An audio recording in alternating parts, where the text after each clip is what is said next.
자, 여러분 이어서 보도록 하겠습니다. 기본서 376페이지 미등기 양도자산 나오죠? 예. 미등기 양도자산이라는 게 어떤 거냐 한번 보시면, 미등기 양도자산이란 토지 건물 및 부동산에 관한 권리를 취득한 자가 그 자산 취득에 관한 등기하지 않고 양도하는 것을 말합니다. 자기 명의로 취득에 관한 등기하지 않고 팔았다. 민법에서 중간 생략 등이 생각하시면 되는데, 자, 조세 포탈 우려 가능성이 높잖아요. 그래서 불이익을 줍니다. 377페이지 미등기 양도자산 양도시 불이익사항을 봅니다. 그 제목만 다 체크하시면 돼요. 일단 비과세, 소득세법상의 비과세나 조세 특례제한법상의 감면을 다 배제합니다. 그래서 안 해주고요. 그 다음에 2번 장특공제, 기본제 다 배제합니다. 그러다 보니까 아까 미등기 양도한 자산은 빼는 게 없으니까 양도차익과 양도소득 과세표준금액이 일치했죠. 양도차익 1억이면 과세표준금액 얼마다? 1억 원. 거기다가 세율 70% 하면 산출세액은 7천만 원, 이런 식으로 계산됩니다. 예?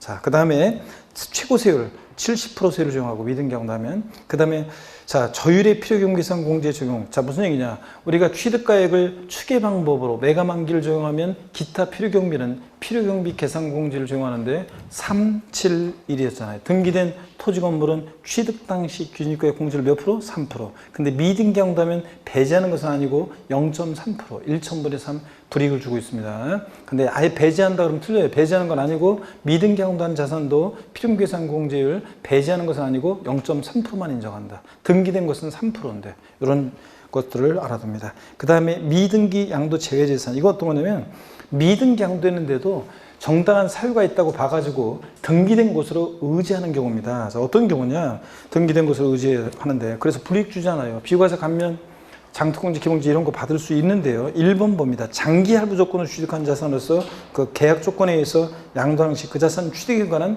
등기가 불가한 자산. 장기 동그라미요. 단기가 아니에요. 단기 할부 조건으로 거래했으면 반드시 등기가 됐어야 되고요. 장기 할부 조건입니다. 한번 보세요, 여러분. 갑이라는 사람과 이라는 사람이 부동산을 거래했는데, 자, 만약에 장기 할부 조건으로 거래했습니다. 2회 이상의 기간에 걸쳐서 할부금 지급한 방식으로 거래했어요. 자, 갑 입장에서 생각해 볼게요. 첫 해 할부금 딱 받았는데, 할부금 받을 게 주구장창인데, 자, 첫 해 할부금 받고 등기 전에 필요한 서류를 안 넘겨줄 거 아니에요. 그럼 매수인 입장에서 생각해 보면 장기 할부 조건으로 취득한 자산은 계약 조건상 취득 당시 등기가 불가능했죠? 등기 전에 필요한 서류를 안 넘겨주니까 매도인이. 자, 그래서 장기 할부 조건으로 취득한 자산은 계약 조건상 등기가 불가능했죠? 정당한 사유가 있다고 해서 불이익 주지 않습니다. 2번도 미출입니다. 시험에 여러 번 나왔는데, 법률의 규정이나 법원의 결정에 의해서 양도당 시 그 자산 취득에 관한 등기가 불가능한 자산은 불이익 주지 않습니다. 내가 미등기 양도한 이유가 법률의 규정이나 법원의 결정으로 미등기 양도예요. 이거보다 확실한 이유가 어디 있어요? 그러니까 정당한 사유가 되니까 불이익 주지 않습니다. 장특공제, 기본공제, 비과세면 다 받을 수 있고요. 동그라미 3번이요. 비과세권을 충족한 일정한 농지 교환 또는 분합으로 인한 소득. 자, 그 다음에 대토로 인한 농지, 또 8년 이상 제천 자격 농지, 이런 것들은 양도소득을 감면합니다. 이렇게 비과세 감면 대상이 되는 농지는 미등기 양도하더라도 비과세 감면 받을 수 있습니다. 왜 그러냐고요? 일정한 농지 교환 불합리한 소비과세는 그 요건이 있어요. 우리가 5월달에 배울 건데, 다음 주에, 자, 다음 주 정도에 우리가 이제 배울 건데, 뭐냐면 다음 주에 일정한 농지 교환 또는 분합으로 인한 소득은 비과세 요건이 있어요. 나중에 배웠는데, 쌍방 교환 분합하는 토지 가액의 차액이 가액의 큰 편의 4분의 1 이하여야 한다. 이런 식으로 8년 이상 제천 자격 농지, 8년 이상 농지 소지에 거주하면서 제천 작용해야 되고, 막 이런 요건이 있어요. 대토하는 농지는 나중에 슬쩍 배울 건데, 4년 내 취득, 4년 내 양도 하면서 이렇게 요건이 있어요. 그래서 얘네들은 비과세나 감면을 받기 위해서 그 자체 요건이 있으니까 하나의 시험을 통과한 애들이잖아요. 그러니까 검증받은 애들이니까 불이익을 주지 않습니다. 자, 결론이요. 양도세 비과세 감면 대상이 되는 농지는 그 자체의 요건을 통과해야 되기 때문에, 자, 검증받은 애들이니까 미등기 양도하더라도 비과세 감면 받을 수 있습니다. 또 동그라미 4번 미출입니다. 비과세권을 충족한 1세대 1택으로서 건축법에 의한 건축 허가를 받지 않아서 등기가 불가한 자산은 역시 등기 의지에서 무허가주택도 비과세 받을 수 있습니다. 무허가주택인데 비과세 받을 수 있나요? 네, 1세대 1택이고 2년 이상 보유했다. 건축법상 허가받지 못해서 등기가 불가능한 자산은 등기 의지이기 때문에 미등기 양도하더라도 무허가주택은 비과세 받을 수 있습니다. 무허가인데도요? 제가 예전에 어떤 곳에 강의하는 데 있죠? 어떤 수강생분이 빽빽히 많은 속에서 저한테 저 손들어서 아니 무허가주택도 비과세 받을 수 있다는 건가요? 그래서 예, 무허가주택도 비과세 받을 수 있습니다. 1세대 1택이고 2년 보유하고. 그랬더니 이 수강생이 교수실을 찾아왔어요. 그래가지고 노크하더라고요. 그래서 예, 그랬더니 아까 그 무허가주택 들어요. 그래서 내가 쉽게 이제 얘기를 보여주는데 특히 이제 국세청 지리외신 나온 그걸 제가 이제 찾아가지고 보여줬어요. 쫙 나와요. 무허가주택도 비과세 받을 수 있다는 것들이 쫙 나오는데 그걸 보여줬더니 이상해서 갔어요. 제가 화장실에서 볼일 보는데 옆에 와가지고 있죠. 아까 나보고 어쩌라고 이러면서 막 그랬던 기억이 나는데 여러분 1세대 1택으로서 건축법상 허가받지 않은 승계보관 자산은 불이익 주지 않습니다. 여러분 그죠? 진짜 내가 보여주기까지 했는데도 화장실까지 따라와가지고 자, 그래서 요거 밑줄이고 그 다음에 5번 6번이 이게 이제 몇 년 전에 추가된 건데 도시개발법 밑줄이요. 6번 건설업자가 도시개발법 밑줄이요. 6번이 이제 29회 시험 때 나왔던 건데 제가 그랬어요. 5번 한번 읽어볼게요. 도시개발법에 따른 도시개발 사업이 종료되지 아니해서 토지 취득 등기하지 않고 양도하는 토지 불이익 주지 않습니다. 법령 규정에 의한 거라. 6번 건설업자가 도시개발법에 따라 공사용역 대가로 취득한 채비지를 토지구입 환지 처분 공고 전에 양도한 토지 불이익 주지 않습니다. 제가 이랬어요. 이걸 정확히 기억하기가 좀 애매하니까 그냥 도시개발법 어쩌고 도시개발법 어쩌고 나오면 등기 의지한다. 법령 규정에 의한 거라. 이렇게 기억하라고 했는데 요 6번이 시험에 나왔었습니다. 29회 시험 때 정답 질문으로요. 도시개발법 어쩌고 도시개발법 어쩌고 나왔다 그러면 등기 의지합니다. 불이익 주지 않습니다. 자, 이렇게 해서 미등기 양도되는데도 등기된 것으로 의지하는 거 보시면 됩니다. 29회 문제 한번 보겠습니다. 소득세법상 미등기 양도자산에 관한 설명으로 옳은 거. 1번 미등기 양도자산도 양도소득에 대한 소득세 비과세에 관한 규정을 적용할 수 있다. 그렇습니까 여러분? 미등기 양도자산도 비과세 관한 규정을 적용받을 수 있어요? 아니에요. 아까 비과세 가면 다 배제한다고 했습니다. 미등기 양도하면. 1번 틀렸고 2번 건설업자가 도시개발법에 따라 공사용역 대가로 취득한 채비지를 토지구 환지 처분 공고전에 양도한 토지는 미등기 양도자산에 해당하지 않는다. 도시개발법 어쩌고 도시개발법 어쩌고 나오면 등기 의지하는 경우라고 그랬죠? 맞습니다. 2번 정답이요. 넘어갑니다.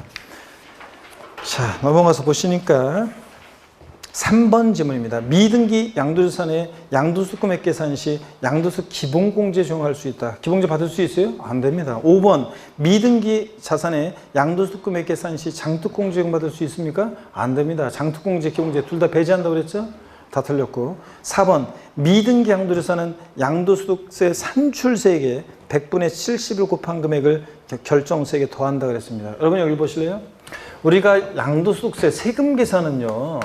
과세표준이라는 거 과표 결정이 되면 여기다가 이제 세율을 곱하는데 미등기 양도니까 70% 세율을 곱합니다. 과세표준에다 세율을 곱해서 우리가 산출세액을 구하고 구해진 산출세액에서 세액공제할 게 있거나 또는 감면받은 세액이 있으면 요 감면세액 이런 것들을 빼요. 산출세액에서. 그래서 우리가 뭘 구하냐면 양도소득 결정세액이라는 걸 구하고요. 결정세액을 구하고 그 다음에 이제 신고납부 불성실에서 가산세 적용되는 게 있으면 이걸 합해서 우리가 총결정세액이라는 걸 구해요.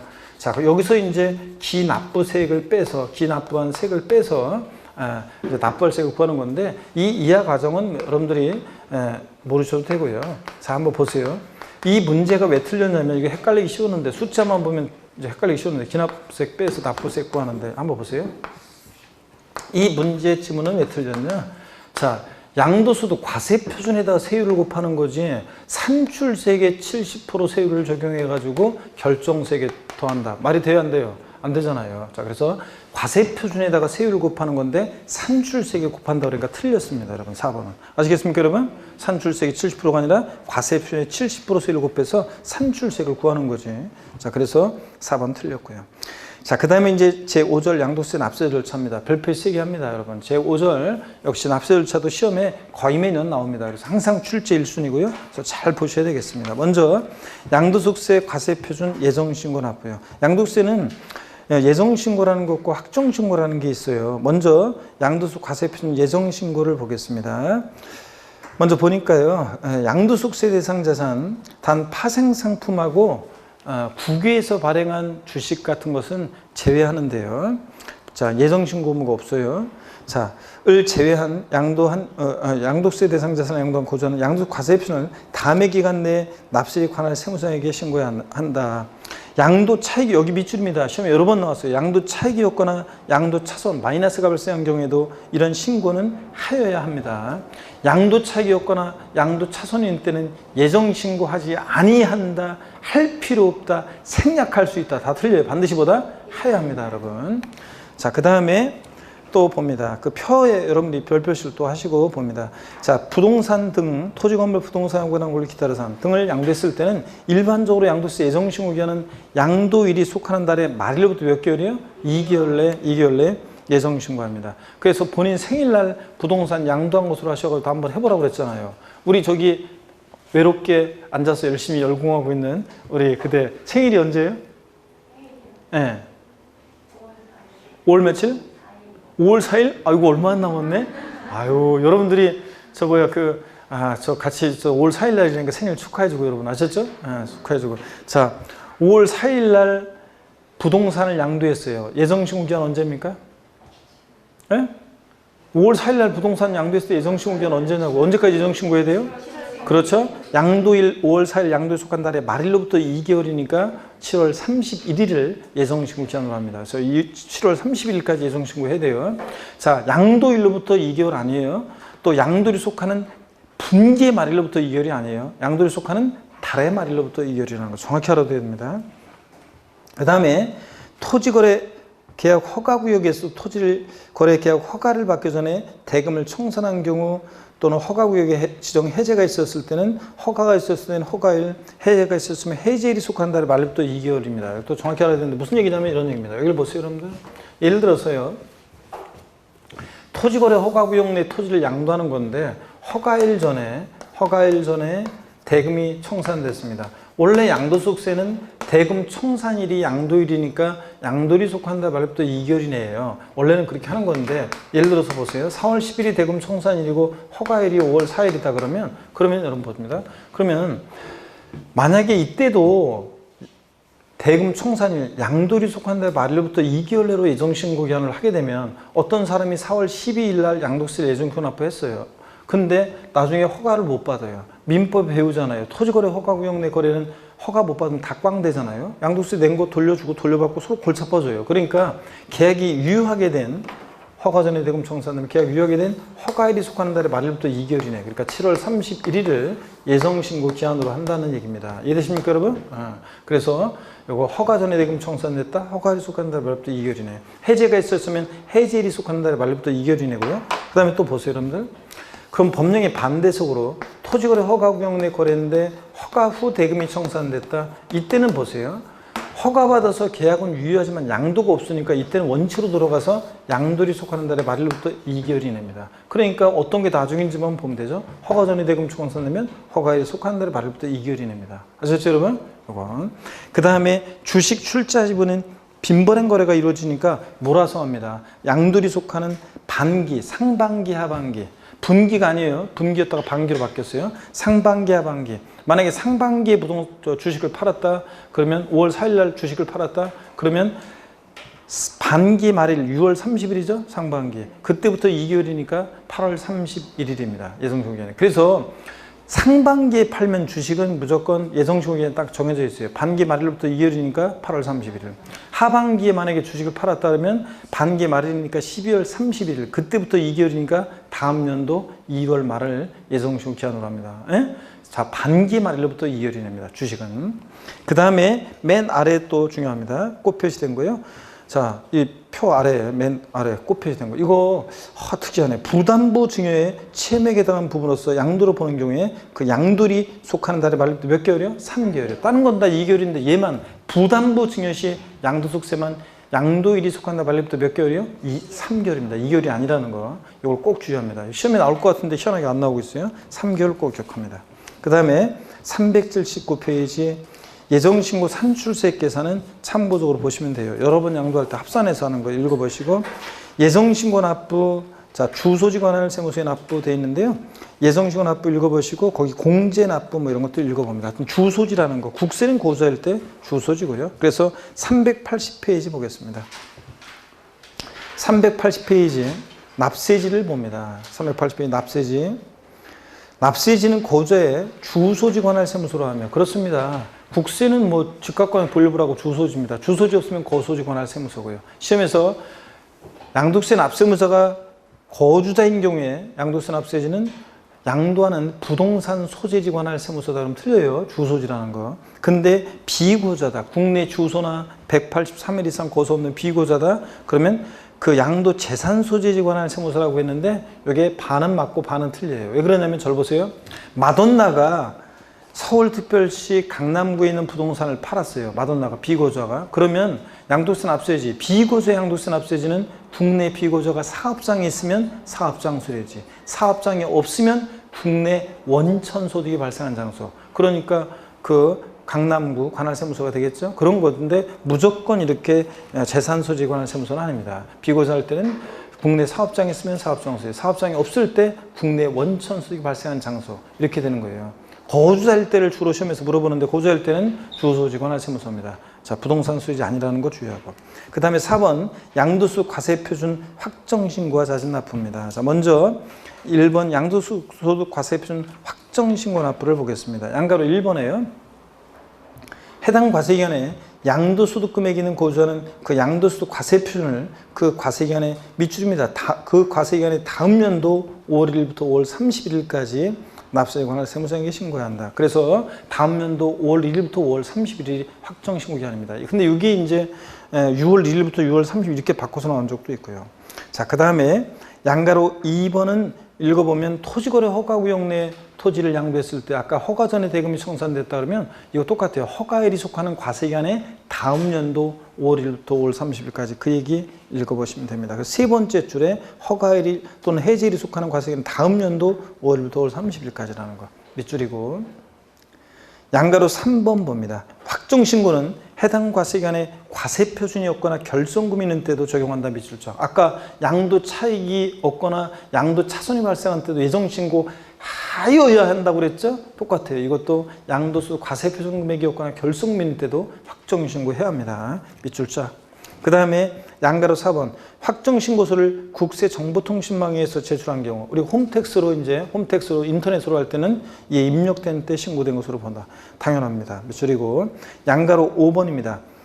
이거 중요한데 양가로 5번이요. 29회 때도 나왔었고 양가로 5번 중요한데 예정신고 한 자는 해당 소득에 대한 확정신고하지 않을 수 있습니다. 당연하지. 세금에서는 달라질 게 없는데 예정신고 했는데 다음 연도에 확정신고 뭐하러 또 해요? 확정신고하지 않을 수 있습니다. 다만 또 밑줄입니다. 해당 과세기간에 누진세율 대상 자산에 대한 예정신고를 이의상하는 경우로서 다음의 경우에는 예정신고 했는데도 다음 연도에 확정신고 해야 하는 경우도 있습니다. 밑줄 쫙이요.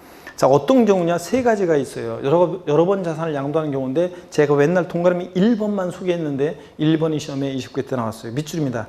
당연도에 누진세율 대상 자산에 대한 예정신고를 이의상한 자가 이미 신고한 양도소 금액과 합산해서 신고하지 않는 경우 밑줄 쫙입니다. 어떤 얘기인지 설명을 드리겠습니다. 여기 보세요, 여러분들. 자, 갑이라는 양도자가요, 1월 1일부터 12월 31일까지 기간 동안에 이때 만약에 건물을 양도했어요. 그래서 양도소득이 3천만 원 발생했는데 양도일이 속하는 달의 말일로부터 2개월 내, 양도일이 속하는 달의 말일로부터 2개월 내 예정신고를 했습니다. 예정신고를 딱 했습니다. 자, 그리고요, 더 이상 양도한 게 없습니다. 그럼 그 다음 연도 5월 1일부터 5월 31일까지 기간 동안에 확정신고를 해야 되느냐? 확정신고 해야 됩니까, 여러분? 네? 예정신고 한 자는 확정신고하지 않을 수 있습니다. 아니, 세금 계산 달라질 게 없는데 서로 바쁜데 뭐하러 또 신고해요? 예정신고 한 자는 확정신고하지 않을 수 있는 겁니다. 자, 그런데 또 보세요. 이번에는 이 사람이요, 또 토지를 팔았어요. 양도소득이 4천만 원 발생했습니다. 여러분, 양도소득세는 인세예요. 1월 1일부터 11월 31일까지 양도소득을 양도자별로 전부 다 어떻게 한다? 합산해서 과세하는 게 원칙입니다. 그래서 이게 누진세율 대상이다 그러면, 자, 과세 표준이 요만큼일 때 세율 요만큼 적용받았어요. 합산해서 과표가 더 커지면 더 높은 세율 적용받아서 세금 계산이 달라진 이런 경우에, 자, 두 번째 예정신고할 때 합산해서 7천으로 해서 양도소득 계산해서, 다시요. 합산해서 7천으로 해가지고 계산해서 양도소득세 예정신고를 했습니다. 자, 그랬는데 그 다음 연도에 확정신고를 또 해야 되느냐? 자, 뭐하러 또 해요? 세금계산 달라질 게 없는데. 예정신고한 자는 확정신고하지 않을 수 있습니다. 다만 보세요. 누진세율 적용 대상 자산을 여러 번 양도할 때 합산하면 과표 달라지고 세율 달라지는 이런 경우에 두 번째 합산해서 했어야 되는데 그러지 않고 합산하지 않고 자, 요것에 대해서만 예정신고를 했어요. 그럴 때는 반드시 합산하면 과표 달라지고 세율 달라지기 때문에 이런 때는 반드시 합산해서 세금 계산해서 확정신고를 하여야 한다는 얘기입니다. 이해되십니까, 여러분? 예정신고 한 자는 확정신고하지 않을 수 있습니다. 다만 누진세율 적용 대상 자산 등을 여러 번 양도할 때 마지막에 합산해서 예정신고하지 않으면 다음 연도에 합산해서 확정신고를 하여야 합니다. 물론 신고는 합산해서 하는 거고 납부는 이때 기납부한세금을 뺀 나머지만 납부하면 되겠지만 합산해서 하여튼 확정신고를 해야 한다는 얘기입니다. 아셨죠, 여러분? 이거. 그 다음에 2번 양도소 과세표준 확정신고 납부 읽어보시면 되고요. 가산세 보겠습니다. 자, 3번 가산세. 예정신고 납부, 확정신고 납부에 대한 적용 기준은 동일하다. 자, 몇 줄입니다. 똑같습니다. 예정신고 납부든 확정신고 납부든 신고불성실 가산세 하루만 딱 지나도 의무 위반의 정도에 따라 40, 20, 10% 똑같아요. 그리고 양가로 2번에 납부불성실 가산세를 뭐라고 바꿔놓냐면 납부지연 가산세로 올해 바뀌었습니다. 그렇잖아요. 올해부터 종전의 납부불성실 가산세와 가상규정 규정을 통합해서 납부지연 가산세로 바뀌었다고 그랬잖아요. 근데 3% 납부지연 가산세 적용하는 것은 종부세처럼 고지서를 발부할 때만 적용되는 거니까 그냥 양도세는 예정신고를 하루 딱 지나면 신고불성실 가산세 40, 20, 10% 깔고 하루하루 지날 때마다 납부불성실 가산세가 아니라 표에서 뭐가 적용된다고요? 납부지연 가산세가 적용됩니다. 다시 올라가서 3 가산세에서 두 번째 줄 다만 찾으셨죠? 밑줄입니다. 예정신고 납부와 관련해서 가산세가 부과된 경우에 확정신고 납부와 관련한 가산세를 적용하지 아니한다 그랬는데 그 부분만큼에 대해서는 적용하지 않는다는 그런 얘기인데요. 어떤 얘기인지 한번 보겠습니다. 여러분, 예정신고 관련해서 가산세가 이만큼이 부과가 됐어요. 그러면 확정신고 시에 가산세 같은 걸 적용할 때 예정신고 관련해서 가산세가 부과된 부분만큼에 대해서는 확정신고 납부 시에 다시 가산세가 부과되지 않는다는 얘기입니다. 시험에 나왔던 것은 예정신고 납부와 관련해서 가산세가 부과된 부분에 대해서도 확정신고 납부 시에 다시 가산세가 부과된다 그랬는데 다시 부과되지는 않습니다. 그만큼은. 자, 그런 얘기고 거기 보조단을 좀 봅니다. 여러분. 보조단 얘기를 한번 볼게요. 보조단 1번과 2번은 다 밑줄인데요. 한번 보겠습니다. 예정신고 불성실자가 확정신고 기한에 신고한 경우에 해당 무신고 또는 과소신고 가산세 50%를 깎아줍니다. 밑줄자. 자, 그러면 이건 어떤 얘기냐면 이런 얘기입니다. 여러분 저를 보세요. 제가 예전에 있잖아요. 예전에 제가 그 중년의 남녀 수강생들이 이제 짝이 돼서 이렇게 수강생 많은 곳은 자연스럽게 짝이 돼서 앉아 있어요. 근데 어떤 저 중년의 남녀 수강생 둘이 수업 시간에 막 자꾸 얘기하고 막 그러더라고요. 막 그래가지고 제가 장난으로 있죠. 딱 심각한 얼굴로 둘이 어떤 관계예요? 딱 그랬더니 깜짝 놀라면서 아무 관계 아니라고 펄쩍 뛰면서 막 여성 수강생 아무 관계 아니라면서 막 주변을 둘러보고 나를 한번 보고 주변을 둘러보면서 아무 관계 아니라고 펄쩍 뛰었는데 아무 관계가 아닌 게 아니죠. 동문 수학하는 짝이잖아요. 서로 독고 협력해서 합격하고 실무에 나가서도 여러분들이 독고 협력해 공동 중개하고 해야 되는 소중한 동료입니다. 짝. 그랬더니 그렇다고 하는데 자, 여러분 보세요. 예정신고 납부, 확정신고 납부는 어떤 관계냐 그럼 한번 보세요. 만약에 예정신고를 양도일이 속하는 달의 말일부터 2개월 내 예정신고를 불성실했습니다. 다음 연도에 5월 달에 확정신고를 이행했습니다. 확정신고를 이행했어요. 그랬을 때 예정신고 불성실에 대한 가산세는 적용하지 아니한다. 한번 찍어보세요. OX요. 예정신고를 불이행한 경우에도 확정신고를 이행한 경우에는 예정신고 불성실에 대한 가산세는 적용하지 아니한다. X입니다. 예정신고, 확정신고는 어떤 관계냐고요? 남남이에요, 남남. 그래서 예정신고를 안 하잖아요. 무조건 다음 연도에 확정신고를 하든 안 하든 상관없이 양도일이 속한다 말일부터 2개월 내 예정신고 납부 불성실에 무조건 가산세 적용됩니다. 다만 이 예정신고 불성실에 대한 무신고, 요 과소신고 가산세 있잖아요. 요거 가산세 50%를 경감해 줍니다. 여러분. 자, 이 얘기예요. 그래서 여러분들이 부동산 팔았어요? 그럼 무조건 양도리 속한다 말일로부터 2개월에 예정신고납부를 해야 돼요. 혹시라도 못했다 어떠하다? 그럼 다음 연도에 5월달에 확정신고라도 해야 돼요. 그래야지만 절반이라도 그래도 가산세 절반이라도 깎아주니까 그나마 그래도 유리하잖아요. 그래서 그런 얘기입니다. 자, 예정신고와 확정신고납부는 남남입니다. 예정신고납부 불성실하면 다음 연도에 이행하더라도 확정신고 하더라도 가산세는 적용된다. 다만 무신고 과손신고 가산세 몇 프로 깎아준다? 50% 깎아준다. 이걸 알아둡니다. 그 다음에 보조단 381페이지 2번 감정가액 또는 환산취득가액 적용 시 가산세 밑줄입니다. 여러분, 우리가 취득가액을 환산취득가액이나 감정가액으로 하게 되면 취득가액 불명에서 매각만기할 때 매매 사례계획이 없어서 감정가액이나 환산취득가액으로 하게 되면 사실은 세금을 좀 줄일 수 있어요. 한번 보세요, 여러분들. 감정가액은 싸바싸바 해가지고 감정기관에다가 감정평가업자한테 싸바싸바 해가지고 취득가액을 올릴 수도 있고요, 사실은. 그 다음에 또 보세요. 취득가액, 환산취득가액은 우리가 이렇게 구한다고 그랬어요. 아까 매각만기 중에서 환산취득가액은 양도 당시의 실지 거래가액, 자 여기다가 양도 당시 기준시가분의 이거 외우라고 했는데요. 취득 당시 기준시가를 곱해서 구해요. 그건 여러분 보세요. 취득 가격이 실지 취득한 가격이 굉장히 낮아요. 가격이 많이 올랐어요. 실지 양도한 가액은 굉장히 커요. 자, 그러면 양도세액이 지금 이만큼이잖아요. 근데 환산 가격으로 하면 취득 가격이 커져요. 무슨 얘기냐면 양도 당시 실거래가액은 가격이 많이 올라서 커요. 기준시가는 시세를 못 들어서 작아요. 그러면 큰 수를 작은 수로 나누니까 환산 취득가액은 큰 수가 남겠죠. 그래서 자, 환산 취득가액으로 하게 되면 취득 가격이 더 커져요.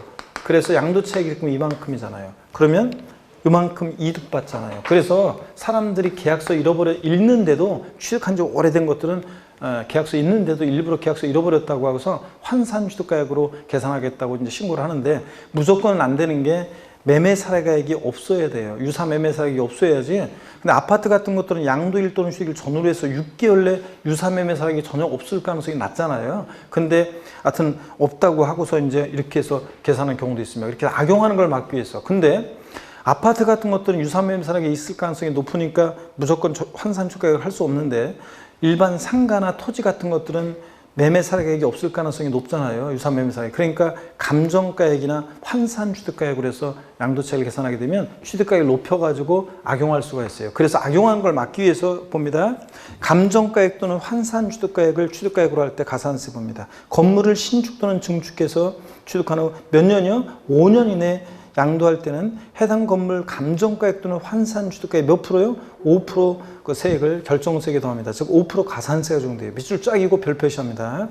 자, 그래서 여러분요, 올해 개정된 게 뭐냐면 감정가액이 추가가 됐어요. 감정가액이 추가됐습니다. 그래서 감정가액 또는 환산 취득가액. 그러다 여러분들이 거기다가 감정가액 또는 환산 취득가액에다가 돼지꼬리 땡내에서 뭐라고 써놓냐면 산출세액 X예요. 29회 시험 때는 건물을 신축한 후 5년 내 양도하는 경우로서 취득가액을 환산 취득가액으로 하는 경우에는 산출세액의 100분의 5, 5%의 금액을 결정세액에 더한다 그랬습니다. 산출세액이 5%가 아니라 감정가액 또는 해당 건물 환산 취득가액이 5%입니다. 아셨죠, 여러분? 요거 기억합니다. 별 표시하고 기억합니다.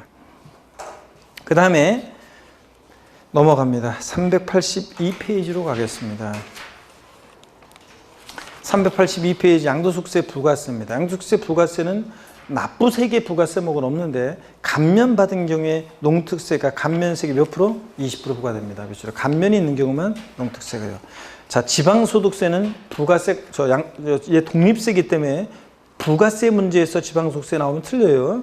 자, 양도소득세 부가세로서 지방소득세가 10% 부과된다면 틀립니다. 그래서 지방소득세는 독립세로서 양도소득 과세표준에다가 양도세 세율에 적용되는 세율의 10분의 1에 해당되는 세율 중에서 산출세 구합니다. 그래서 지방소득세는 독립세라는 거 밑줄이요. 부가세 아니라는 거.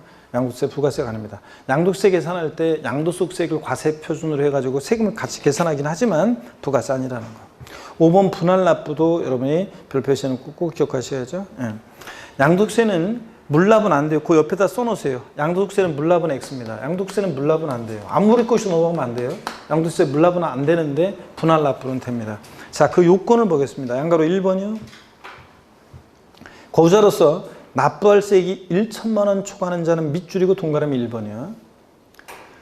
다음에 정한 바에 따라 그 납부할세액이 일부를 밑줄이고 동그라미 2번이야. 전부 아니고 일부를.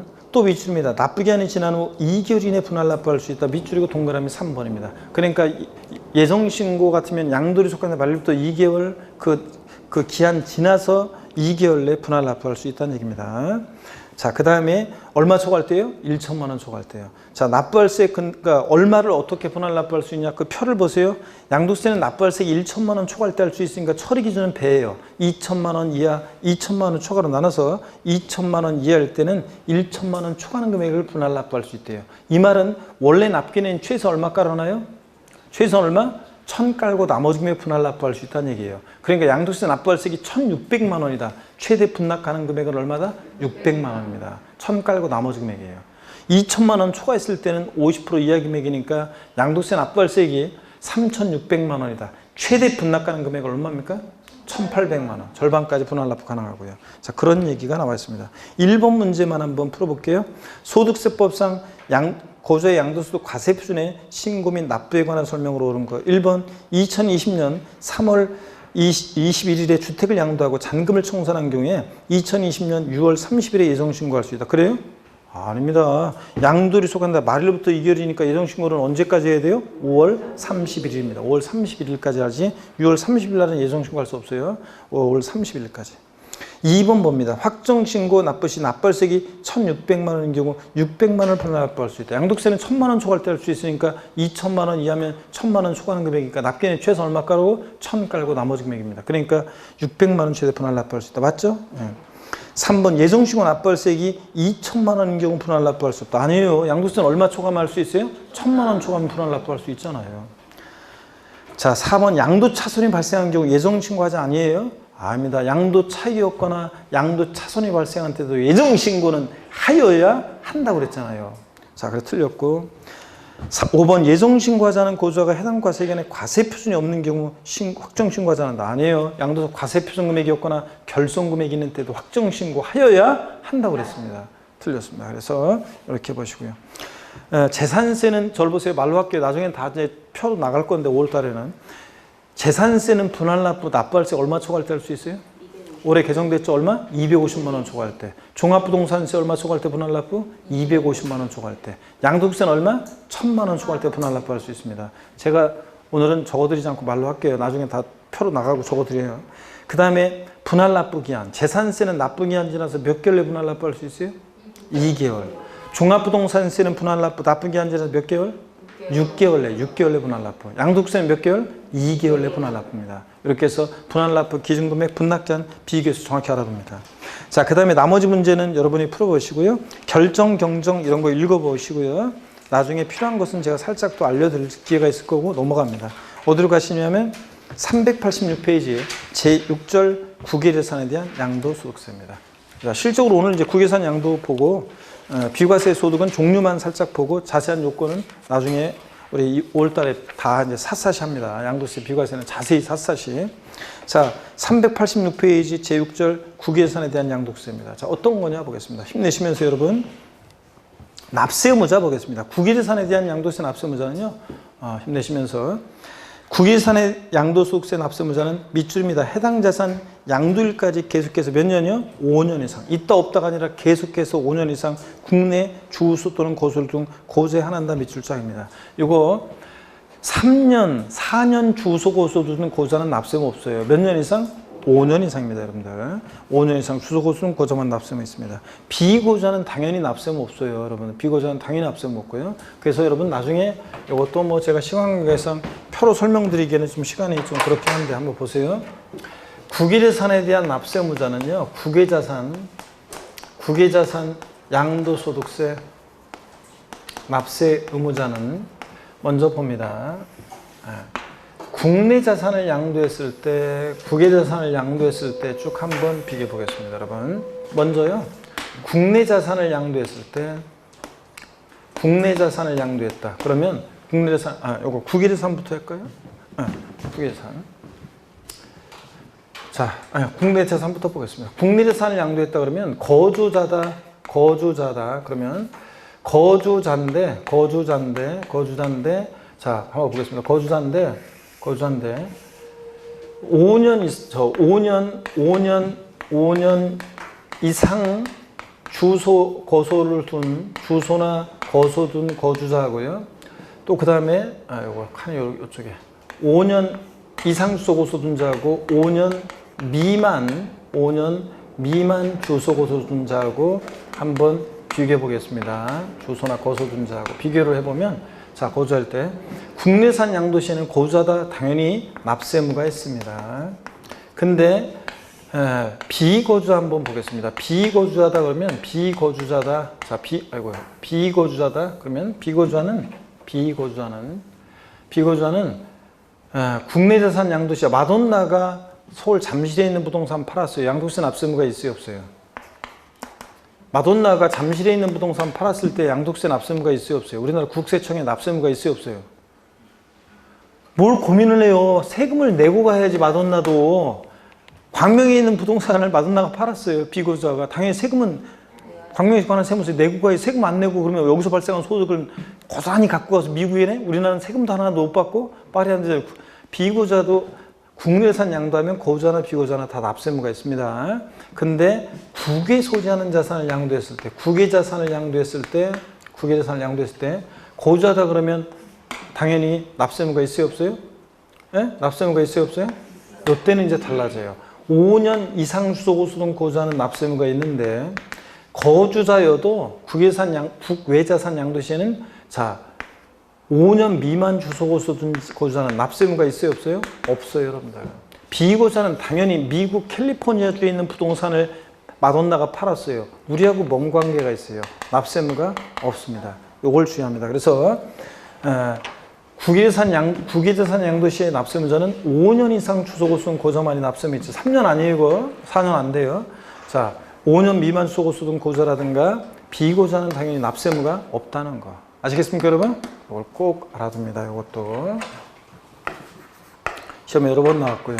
자, 그러면 됐고, 과세 대상을 한번 보겠습니다. 그럼 과세 대상, 국외산 양도시의 과세 대상은요, 국내산 양도와 비슷해요. 387페이지 봅니다. 근데 양가로 2번만 차이가 나요.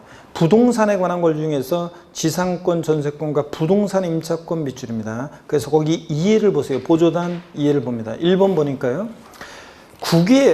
부동산 임차권은 국외재산의 경우에 국내재산과 달리 등기와 무관하게 대상이 됩니다. 국내재산 양도시의 부동산 임차권은 반드시 등기된 부동산 임차권만 대상이잖아요. 근데 미등기 부동산 임차권 대상 아니라고 했잖아요. 국내산 양도시는. 근데 국외산 양도시는 등기와 무관하게 대상이 됩니다. 왜 그러냐고요? 절 보세요, 여러분들. 우리나라가 전 세계 부동산 남극, 북극, 아프리카, 아시아, 오세아니아, 남미, 북미, 중미 뭐 빠진 거 있나요? 유럽. 하여튼 전 세계 부동산에 대해서 등기부를 어떻게 관리해요? 그러니까 국외산 양도시에 등기라든가 그 다음에 기준시가에 관한 것은 적용이 있어요, 없어요? 없습니다. 우리나라가 전 세계 부동산 어떻게 기준시가를 매겨요? 그러니까 등기나 기준시가에 관한 것은 국외산 양도시는 적용이 없어요. 그러니까 등기와 무관하게 국외산 양도시는 대상이 된다는 거 밑줄입니다.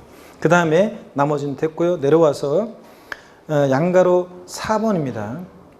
2번입니다. 양도가액 산정 방법입니다. 쭉 내려와서. 나머지는 다 같고요. 양도가액 산정 방법. 국외산의 양도가액은 그 자산의 양도 당시 실거래가액으로 한다 밑줄이에요. 다만 똑같아요. 국내 자산이나 국외산이나 실거래가로 계산하는데 다만 양도 당시 실거래가액을 확인할 수 없는 경우에 양도한 자산이 소지하는 쭉 밑줄입니다.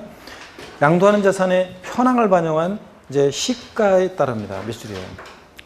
시험에 한번 나왔던 것은 국외산 양도시 양도소득세 양도가액이나 취득가액은 그 나라의 그러니까 실지 거래가액이 있는 경우에도 그 나라의 현황을 반영한 시가로 한다 이렇게 바꾼 적이 있어요. 양도차익 계산시 국외산 양도시 양도가액과 취득가액은 실거래가액이 있으면 실거래가액으로 해야지. 근데 실거래가액이 없을 때 그 나라의 현황을 반영한 시가로 하는 거고요. 시가라는 게 없을 때는 보충적 평가 방법에 한다. 그 아래줄 두 번째 줄 밑줄입니다. 보충적 평가 방법에 하고요. 그거 없을 때. 그러니까 원칙은 실거래가예요. 국외산 양도도 국내산 양도와 똑같이. 3번 시험에 여러 번 나왔습니다. 별표시 시험에 여러 번 나왔는데 납세무자와 함께 양도차익 외환산 여러 번 나왔습니다. 국외재산의 양도차익을 계산함에 있어서는 외국에서 거래했으니까 달러나 파운드, 엔화를 우리나라 돈 환산할 때요. 양도가액 및 필요경비를 여기가 포인트입니다. 수령하거나 지출한 날 현재. 수령일, 지출일 현재지 양도일 현재 X입니다. 수령일, 지출일 현재. 외국환 거래법에 의한 쭉 밑줄입니다. 계속 기준환율 또는 재정환율에 의해서 외화를 원화로 환산해서 계산합니다. 수령하거나 지출한 날 현재. 수령일 또는 지출 현재지 양도 현재 X고요. 과세 표준 계산, 국외산 양도와 비슷합니다.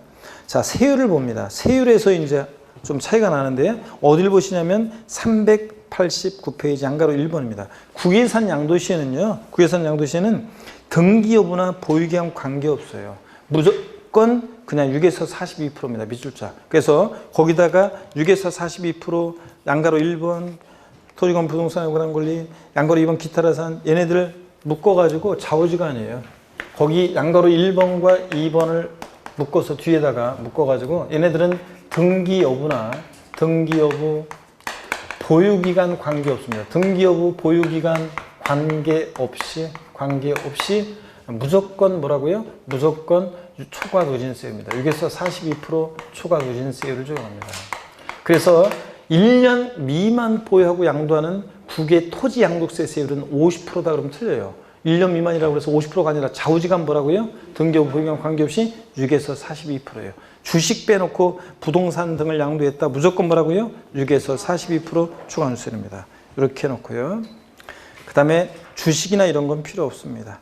이중과세 공제는 어떤 거냐면 외국에서 세금을 냈잖아요. 그러면 이거 외국에서 세금을 낸 거 우리나라에 또 과세하면 이중과세 되니까 빼주는데 예전에는 산출세액에서 세공제하는 방법만 있었는데 지금 필요경비에 산입하는 방법을 이제 선택해서 할 수 있다는 그런 얘기입니다. 그래서 한번 보시면 됩니다. 이거 선택해서 할 수 있고요. 넘어갑니다. 준용 규정을 좀 보겠습니다. 389페이지 7번 준용 규정. 국내재산의 양도소득세에 관한 규정은 국외산 양도소득세 대부분 준용하는데 밑줄이요. 장기보유등재는 준용되지 않는다. 제가 다른 나라 국가경제가 신경 써가지고 장기보유 해준다 그랬어요? 안 해준다 그랬어요? 안 해준다 그랬죠? 제가 조금 더 자세히 국내재산과 국외산 양도시에 적용 여부를 조금 더 설명을 한번 드려볼게요. 여기를 보세요, 여러분들. 자, 저를 봅니다. 어떤 얘기냐면 조금 더 설명을 드려볼게요.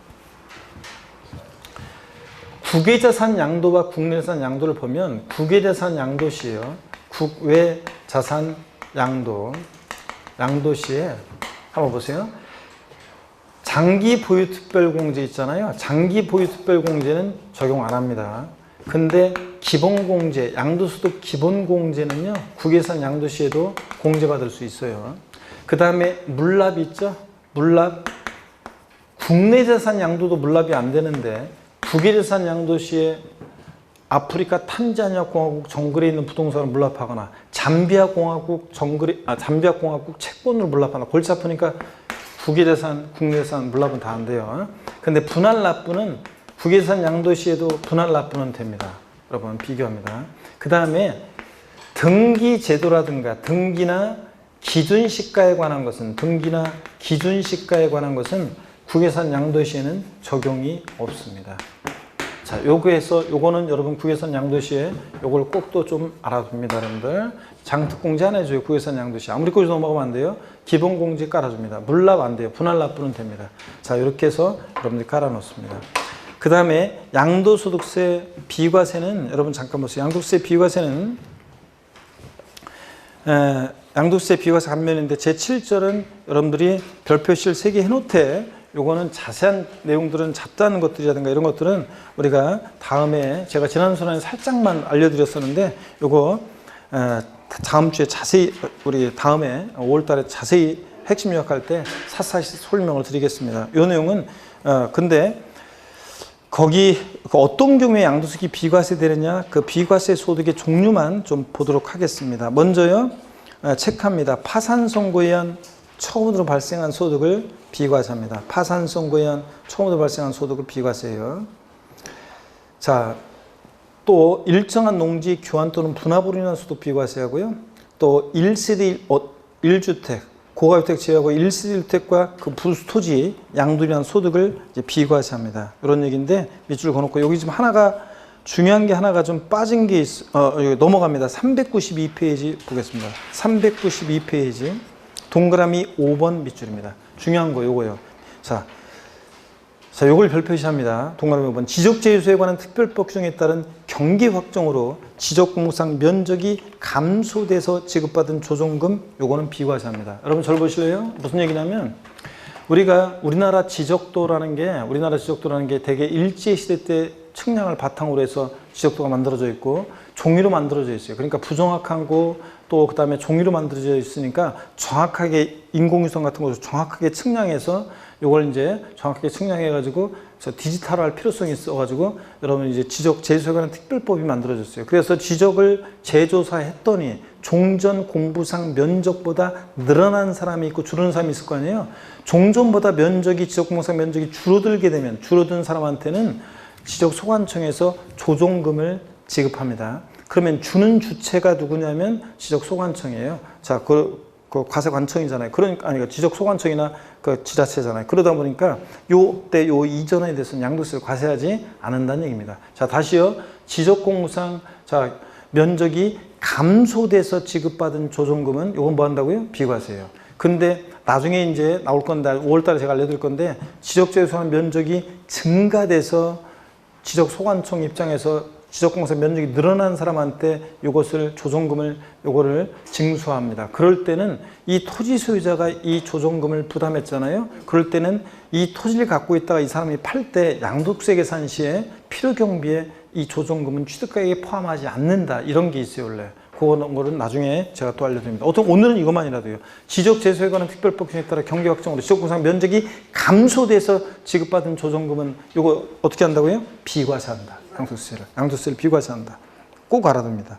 그리고 이제 나머지 자세한 비과세 내용들은 제가 5월 달에 알려드릴게요. 자세하게 그때 여러분들이 철저하게 배우면 됩니다. 자, 그래서 너무 꼭 다 왜 안 해주냐 이러지 말고 요거하고 배우자 직계존밀수간 이율과세 특례와 부당해산 부인 특례는 조금 가장 기본적이고 중요한 내용들 일단 공부 좀 탁 틀 잡은 상태에서 우리가 5월 달에 요 내용들은 공부하는 게 제가 강의할 때 여태까지 보면은 미리 다 막 이런 것까지 쏟아내가지고 막 혼란스럽게 하는 것보다는 요거는 따로 빼서 요 다 기본적인 게 다 돼 있을 때 요거만 따로 이렇게 집중해서 배우면 오히려 더 귀에 잘 들어오고 효과가 좋기 때문에 그렇게 하겠습니다. 여러분 이렇게 해서 3월 달, 4월 달이요.